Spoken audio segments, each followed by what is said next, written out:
পাহাড়ি ঢল এবং আকস্মিক বন্যার ভয়াবহ তাণ্ডবে বিপর্যস্ত নেপালের উত্তরাঞ্চল। কাদামাটি আর বন্যার স্রোতে ভেসে গেছে তিব্বত সীমান্ত সংলগ্ন বাগমতী প্রদেশের বিস্তীর্ণ এলাকা। কাদামাটির নিচে তলিয়ে গেছে রাসুয়া জেলায় শত শত স্থাপনা, বাজার এবং বন্দর। এখন পর্যন্ত প্রাণ গেছে কমপক্ষে 95 জনের।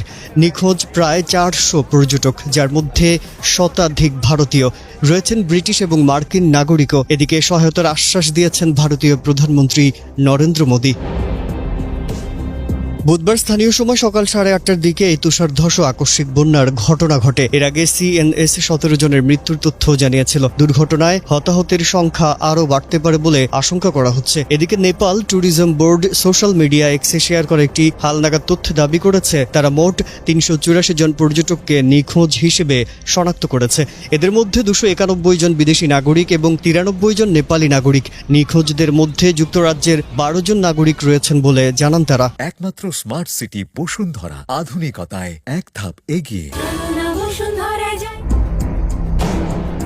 এক বিবৃতিতে পর্যটন বোর্ড জানায়, সীমান্তের উভয় পাশেই জোরদার অনুসন্ধান ও উদ্ধার অভিযান শুরু করা হয়েছে। ক্ষতিগ্রস্ত অঞ্চলে অবস্থানরত বা সেখান দিয়ে ভ্রমণরত পর্যটকদের নিরাপত্তা ও বর্তমান অবস্থান নিশ্চিত করতে কর্তৃপক্ষ কাজ করে যাচ্ছে।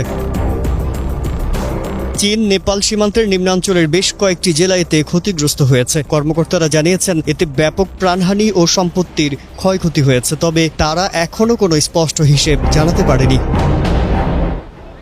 ভুটুকোশি নদীর তীরে রসুয়া ও নুয়াকোট জেলার বেশ কয়েকটি জনবসতি সবচেয়ে বেশি ক্ষতিগ্রস্ত হয়েছে। এলাকাগুলো জনবিরল হলেও সেখানকার সড়কগুলো নেপাল চীন বাণিজ্যের জন্য অত্যন্ত গুরুত্বপূর্ণ প্রধান রুট। জলবিদ্যুৎ প্রকল্প, মহাসড়ক এবং সেতু সহ ওই এলাকার গুরুত্বপূর্ণ অবকাঠামো ধসে পড়েছে।